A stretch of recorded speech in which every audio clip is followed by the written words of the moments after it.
So thank you to the organisers for inviting me to speak today. So these are my disclosures. So I think it's well recognised that the research and development process for drug development is long and arduous, with tens of thousands of compounds identified in the pre-discovery phase and only a few making it through the clinical trial process to final FDA approval, with the whole process taking upwards of 15 years. And associated with this are significant costs, with recent data suggesting R&D costs for pharma upwards of 50 billion US dollars. And only 12% of drugs finally gaining the FDA approval.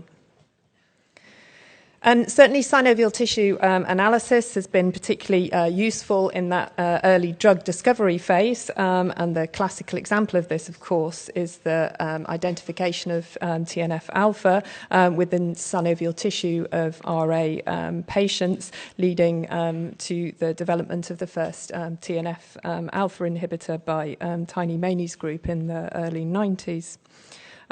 Later phase examples within clinical trials are the identification of synovial tissue macrophages as a biomarker of response to therapy. And this suggested that it may be possible to use a smaller number of patients and shorter follow-up times, and thus reducing time and cost. But more recent studies have focused on later phase 4 studies, particularly in an era of stratified medicine, where our colleagues in specialties such as oncology don't treat patients before they have a look at the tissue and look for target of drug expression, such as Herceptin and the HER2 receptor. But one of the things that's hampered us in synovial tissue research is obviously synovial tissue accessibility. And it was only really in the late 90s that ultrasound-guided synovial biopsy became available and was developed. And certainly, as has already been discussed, when you're thinking about retrieving synovial tissue within the clinical routine clinical care as opposed to research, there's different pressures. And certainly within synovial sampling for research, you may want to think about taking and retrieving larger numbers of specimens, upward of 20, if you were to use your specimens not just for histological analysis, but also for the multi-omic processes. You also may want to consider serial biopsy, and the minimally invasive procedures are certainly amenable to this. Accessibility of both large and small joints, and the acceptability of the procedure to patients is of utmost importance, of course. But until recently, it was arthroscopic approaches which were viewed as the gold standard and recommended by OMRACT for retrieval of synovial tissue within research. And that was because of the extensive data that was available, which documented arthroscopic samples being of excellent quality and quantity, acceptability and safety of the arthroscopic procedures. And in 2016, OMRACT defined some validation markers which were felt to be required before ultrasound-guided synovial biopsy was able to be integrated into routine clinical trial use. And they included the quality and quantity of synovial tissue, the clinical response outcomes, the acceptability to patients, and performance within clinical trials. And since that was published in 2016, a number of those outcome measures have been validated. And certainly these have been done with collaborative multi-center studies and comparing ultrasound-guided procedures to arthroscopic within clinical trials as well as within routine practice, with very positive results, with similar findings for safety and acceptability as well. And this is of utmost importance if we're to think about stratified medicine programs. And the case for stratified medicine in rheumatoid arthritis is really overwhelming. We have an increasing number of therapeutic agents to throw at our patients, but really a ceiling effect for response with a blanket response rates of about 60, 40, 20, increased incidence of side effects, and a huge health economic impact from these drugs. And that, if we look at specialty spend, rheumatology, remember, is one of the smallest specialties. We punch above our weight in the amount of expenditure on drugs, following only oncology in specialty spend. And the impact of this is that we have increasingly complex biologic algorithms, and this is one that we use in London, and where it's incredibly complex to choose your biologic, but actually what drives it is price of drug. And what happens is that first drug is chosen primarily based on cost.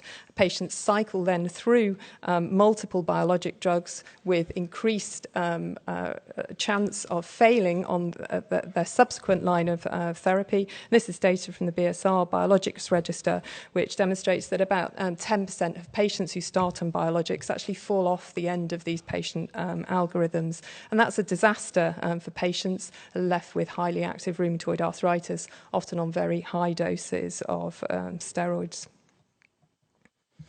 We know RA is a clinically heterogeneous disease. Some patients from diagnosis do extremely well with just a little bit of methotrexate, and some rapidly progress.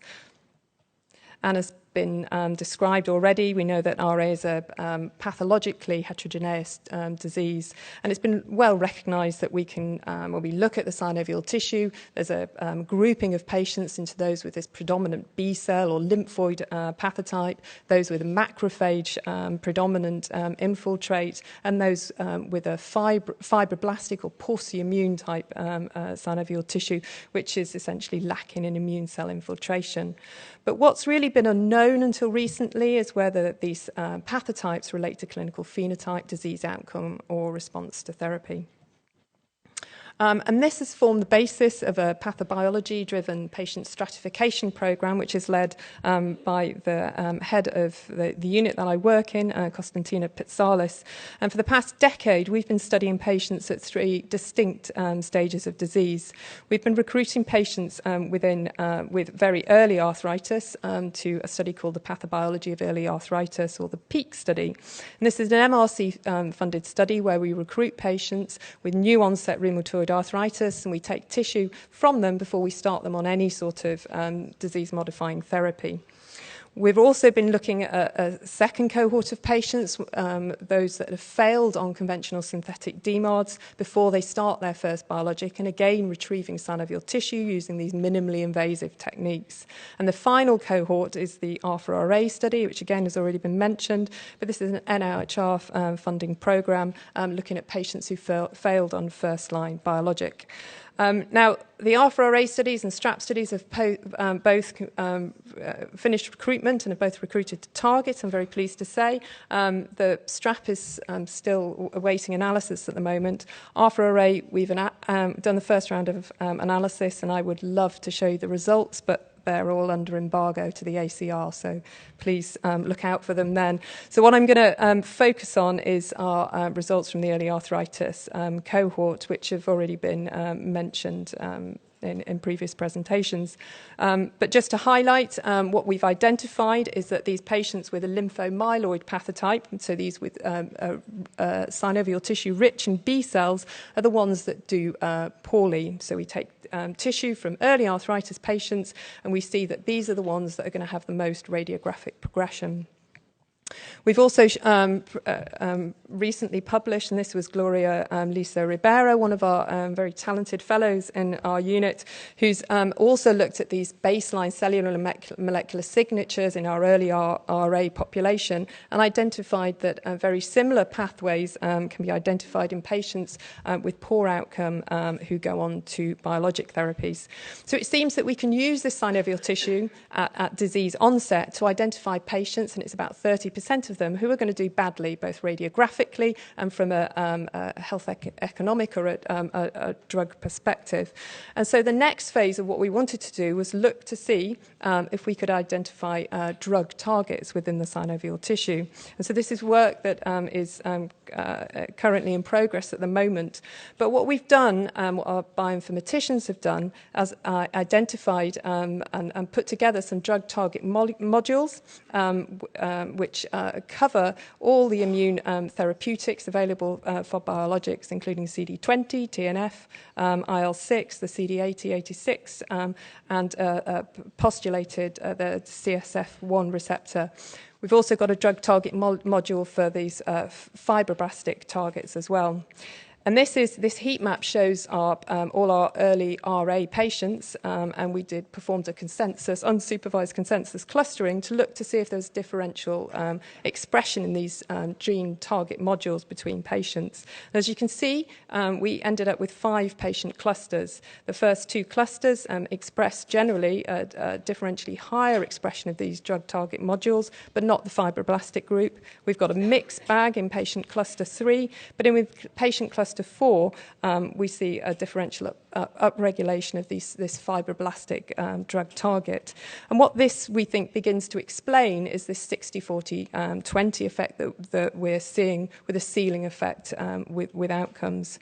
We then went on to identify patients within the peak cohort who'd gone on to TNF, which is our commonly used biologic in the UK first line. And what we looked for was to see if there was differential expression of these drug target modules within patients who responded or not to TNF alpha inhibition. And we saw a significantly higher level of TNF drug target within those patients, suggesting that you need that drug target, and we can identify those patients that are going to do poorly and who will respond to TNF inhibition. So what I would suggest is that we are getting closer to an era of stratified medicine, but if these clinical biomarkers are validated in future trials, what I would suggest is that the stratification of patients will fall back into these phase 1, 2, or 3 studies, hopefully meaning that we'll have more of these compounds that will get through to this final FDA approval, because they will be stratified according to whether they're targets within the synovial tissue. So, in summary, synovial sampling is increasingly feasible with validation of these minimally invasive techniques. We've identified these synovial cellular and molecular markers in early arthritis, which are predictive of long-term outcome and radiographic damage, and also response to TNF therapy. But they do require validation in larger scale randomized controlled trials. And those are my acknowledgements, including the centre lead, Konstantinos Pitsalis.